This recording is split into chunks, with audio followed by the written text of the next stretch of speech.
Hi everyone and welcome to Chickadee Cottage Creations. My name is Amanda and I have a bit of a special video for you today. Today is going to be part of a collaboration with Sonnet's membership group where we are doing a Flippin Frenzy. Basically what we do in this video is we thrift some of our own items and we send them to another member in the group, and then we upcycle those. And our theme for this time around was Christmas or holiday, whichever you prefer. So these are the items that I received from Janet at Twisted Oak Creative Vibes. This first one is actually not in the video. I was only able to get 3 of the 5 items in the video, but I still want to show you this anyway. That one is a challenge for sure. This next one here, this is in the video, so you can see here that it's a kind of a tree stand, and I completely changed that one. These are some buffalo check gift bags that she sent me. And then, let's see, I'm not sure which one I show next. Yes, this is the bucket. I think this had cookie cutters. Yeah, this was a cookie cutter bucket. So it had cookie cutters in it. And then she sent me these styrofoam balls and some ribbon. You can see the snowman ribbon there. So I made 3 projects out of these, and I will have a video later with the other 2 projects. So for project 1, this one we started off with the tree. And you'll see here I've pulled out from my stash unfinished wood plank, and I pulled out one of my favorite stains. It has a bit of a gray tone to it. I kind of love the gray toned woods. So I just opened up my stain here, and it's apparently going to take me a while to do that.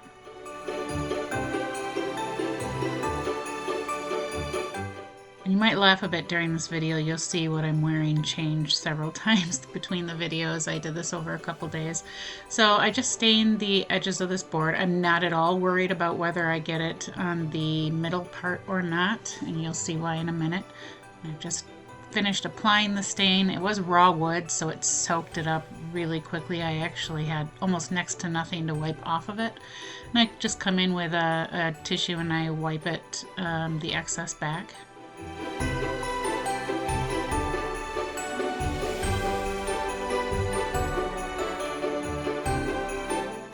Okay, and then now I set that aside just to kind of dry a little bit. And now I'm going to take the tree here. I did break it off the bottom, and then I used some of my, I have some wood clippers essentially, and I used those to clip the bottom off a little bit so that it's relatively flat. This is Everett from Fusion, one of my absolute all-time favorite greens, and I'm just going to give it 1 coat. No, actually I do give it 2 coats. There was a little bit of the color showing through. And I make sure to paint the sides as well, because those will be showing. I'm not worried about the back though. So now that I've got that painted, I then pull out, this I got from Hobby Lobby, I think it was last year. It's some of their scrapbook paper. And I love the scrapping paper. It's one of my scrapbook paper. It's one of my favorites. I trim it down to size, because I'm going to be putting it right in the middle there.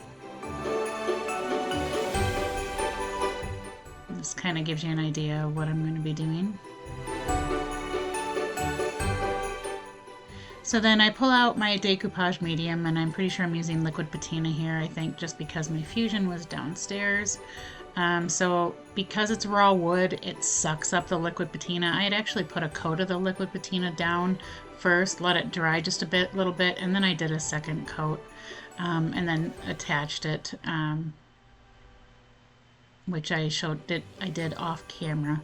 So here I've got it attached, it's all dry, and I'm now coming in with a little piece of wood. I've got all sorts of random little pieces of wood, and I just hot glued that to the very center, because this was recessed a little bit and the tree wouldn't quite fit in the bottom all the way. So I have it, you'll see there, it kind of overlaps the edges there. So to make sure that it was straight, I put that little piece of wood underneath it and I hot glued all the edges to make sure that it would stay. And this is actually, I think, a Gorilla hot glue, so it's quite strong. And then I just attached that. And then I was thinking about using one of these. I actually wanted to use a rusty star, but for the life of me, I could not find where I had put my rusty stars. I'm betting they're in my garage. So here I was cutting off some pieces. I ended up deciding on this one, and I cut off with this tool. It's resin that I had cast quite a while ago from the Tapers mold from IOD from last year. And this one actually had the perfect shape for the top. It kind of overlapped the top of the tree a little bit there. So I cut it and trimmed it down so that it would fit. And then I have some antique gold rub and buff, and I'm just going to apply that to the top of the snowflake here just for a little bit of sparkle.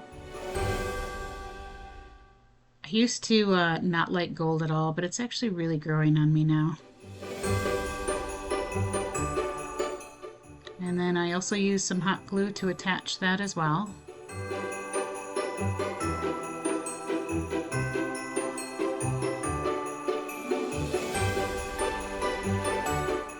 And then it seemed like it was missing a little something, so I took some of the rub and buff, and at first I was going to put it on the edges of the frame, but you actually really don't see it much because it's actually not that different from the tones in the frame. But I went ahead and did it around the edges anyway. But then I was like, well, let's add it to the tree. So I put it on the edges of the tree. I then also used my finger and kind of went across the ridges that were popping up in the middle of it there.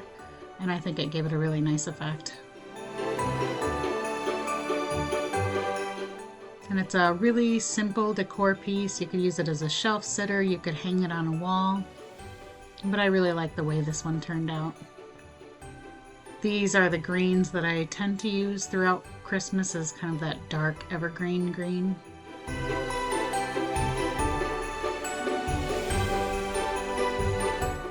And now we are on to project 2. This one was a doozy. So in the effort of time, I took the pail that was the cookie cutter pail and I had spray painted it white outside, just so that it would have a base coat for everything to kind of stick to. There were some drip marks from the spray paint, but I'm actually not worried about that at all, and you'll see later why I'm not worried about it.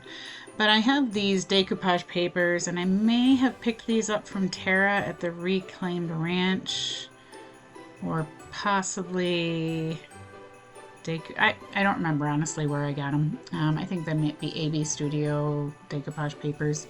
But I love birds, so I pulled out the birds on these and I chose 2 square bird pieces and I decoupaged one to each side of the bucket. I also, on the bucket, I pulled off the handle, and you'll see here I'm going to be casting from one of the most recent Christmas ones, and I'm not remembering the name of it at the moment. But I'm casting that almost like it's a bow dangling thing. You'd see them on curtains quite a bit. But I use some of my air dry clay to cast that, and I cast 2 of them, and you'll see here what I'm going to do with that. There, you'll see on the sides, that's where the handle was attached in, and I was trying to think of a way to disguise it because I couldn't.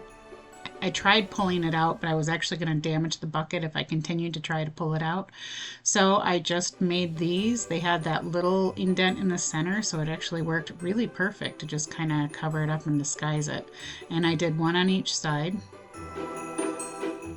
And then here, I cast one of these here. It's another IOD mold. And this is going to be going on the lid.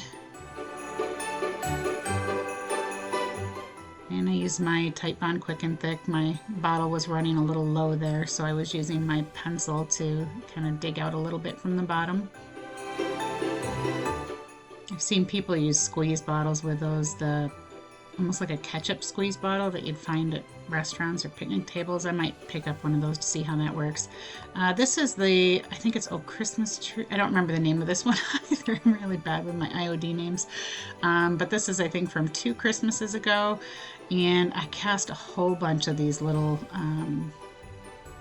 garland pieces, and you'll see here I've got a whole bunch of them cast. I cast enough for both sides, and what I'm doing is I'm actually making a wreath around each one of these bird pictures that I made, or that I decoupaged onto there.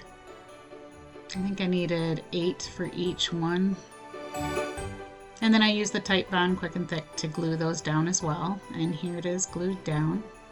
And you'll see that that square is actually outside of it a little bit, but that's okay. I've taken a really kind of fluffy brush, and I ended up painting the entire thing with a fusion cream colored paint. And then I came back in with the Everett here, and I'm going to paint the garland, the Everett color. I had spilt a little bit of it there, as you can see. And this was a bit of detailed work, so it took me a little bit to go through and paint both sides, because each side has that garland on it. I wasn't going to make you sit and watch me do it, but you'll see there, I've got them on both sides, and I think that looks quite nice so far. Probably still have no idea where I'm going with this yet, or maybe you do. And this I picked up from Hobby Lobby. I picked up a few different of these cords just because I wasn't sure which one I'd like, but this is the one I ended up going with. And I have some painter's tape here, and I'm going to attach the cord in various spots along, and I'm using the tape to just kind of hold it there so that I know roughly where it's going to be. And I'm going to keep going through, and you might start to get an idea now as to what I'm going to be making with it. It's definitely starting to take the shape. So then I come in with my hot glue, and this is a little trick I have. I'll heat up one end of the hot glue and attach it to the other so that I don't have to keep trying to push it through when the new one goes on. So I'm just going through and I'm hot gluing this cord in this zigzag pattern throughout the entire project piece here. And I'm sorry I'm a little off screen here. I'm using a pencil to kind of hold it down because hot glue is really hot, and I did actually burn myself twice, so don't do what I do and make sure that you use a pencil, or actually I have another tool that I use for it, and sometimes I can use my Cricut spatula for that too. It works really well. But I've attached that all around. You'll see that I've glued it. And then this mold I got off Amazon, and I just used some of my casting resin, my amazing casting resin, to cast that, because it's not a super high quality mold. It's not at all like IOD is, so you really kind of need to use resin in it for it to keep its shape. Initially I was going to have it kind of overlapping where I had the cords, but then I realized that just looked kind of ridiculous, so I cut it off. And I had to cast 3 more of these. And they all were hot glued to the top, and you can see I've got a ribbon here, and you might actually know now kind of where I'm going with this. I'm actually making a drum. So these were another mold that I got off Amazon, and I had cast these with some air dry clay because I wanted them to sit well in that little gap between each of the trim pieces on the top. And then I had attached also some little medallions. You can see I've got them casting there along the bottom where the cord connects with the other pieces. So here, this is I think trimmings 2, I actually got one right, of the IOD molds, and I'm just casting 2 of these. I actually don't have the trimmings 1 or 3. I need to get them at some point because these just weren't. I mean, this one I like because it's similar to a candy cane, but I wasn't quite wanting to go with a candy cane look for this, but it's okay. It's fine. 2 of these fit perfectly on this lid. I put it on there because I kind of wanted to hide that little rim from the lid that was attached on there. And then again, I used my hot glue to attach those as well because the hot glue was able to get into that groove really nicely, whereas the Titebond Quick and Thick would have had a little bit more issues.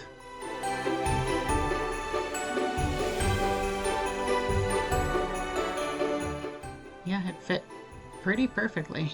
You can't tell where it ends or begins. Be very careful with this too. This is one of the spots where I ended up burning myself with the hot glue gun.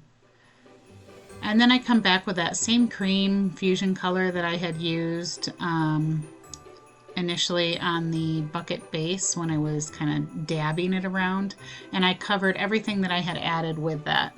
And then I have a red and the green again from Fusion, and I'm going to come in and do some detail painting. So on each of those bells that I attached there, there's a green kind of a garland piece, and then there's also a red ribbon piece, and then there are the two bells. And I'm not sure what I'm doing right there. I did paint the top red also, but here you can see I've gone through and painted everything. I ended up painting the two sides red. I chose the red and the green just because those are the primary colors that were in the bird pictures there. And then I pulled out some of the Rub and Buff, the silver, and I ended up painting the bells with that for silver bells. And then I also just went along a lot of these different elements. So you can see on the top there on the medallion, I put some Rub and Buff on it. I'm putting some Rub and Buff on this border that I put around the edge. The cord itself has silver in it, which is why I chose silver instead of gold. I also put some Rub and Buff on the little medallions at the bottom, but this is how it turned out. I'm actually really quite happy with it. I did also put a little bit of antiquing glaze on it. It was a little too stark white for me, and I wasn't quite liking just how stark white it was. So I added a little bit of that antiquing glaze, and I think it turned out really neat. And then our final project for today, before I send you off to the next person in line for our Flippin Frenzy, and I do hope you'll go and take a look at all the other videos. We have some amazing creators in this group, and I think you'll get a lot of inspiration from them. So here I had the two bags, and I had some fabric. This might have been a drop cloth, and I ended up taking one of the IOD rub-on transfers that had the pine cones in it, and I ended up rubbing those onto the fabric. Keep in mind with fabric, you do have to rub hard to get it to stick. But it did stick, and it looks fine. Here I then also took one of the new IOD molds. This one has the two pine cones in it, and so I cast one of each of the pine cones, and I used the amazing casting resin. You can see it kind of starting to turn color there. Once it turns white, it's done, and it only takes about 10 minutes, which I absolutely love. The clear is great if you're doing the snow globes, but that clear takes 24 hours. So for everything else, I usually use this 10 minutes. You can see there on the bottom how that just kind of starts turning. So I've got these two pine cones, and I'm sorry I was not paying attention to my camera and did not realize that was blurry. This one is almost kind of like a dark greenish gray color. It's a fusion color, and these are probably actually colors I got from the maker's box. But I'm painting them each a base coat. And then I come in with a lighter color, and I don't remember this one either. I probably should have written down all these colors before doing the voiceover, but that's okay. So I'm doing this just to kind of give a little bit of dimension to these pine cones so they look a little more realistic. And then I'm taking this fabric and I'm going to hot glue, and again, be very careful because you can feel the hot glue through the fabric. And I glued each of them to the tops of the bags. And then I pulled out some stuffing that I have in my stash and made the little pillows. I probably should have made the muslin pieces a little smaller. They kind of go over the edge quite a bit, but that's okay. I then picked one of the pine cones for each of them, and I hot glued the pine cone to an edge at an angle so you could still see the rub-on transfer. And then I'm just pulling some picks that I had in my stash. I always buy the picks, usually from Michael's when they have their grab bags. Usually a couple months after the season, you can get big boxes of just stuff for $10. I love it. But I'm just going ahead and adding those on there and making some little either shelf sitters. You could put them on a tiered tray. They'd look great in maybe a bowl on a table, but these are how they turned out. I really like the way this turned out as well. So thank you so much to Janet for sending me all these great items. She definitely challenged me, and I love that. I love stepping outside of my creative comfort zone, I guess, so to speak. So thank you, Janet, and I hope you do stick around to watch some of the other crafters who are going to be showing some videos. And I will be releasing a few more videos before the end of the year, so I hope you'll take some time and subscribe, and thank you for watching.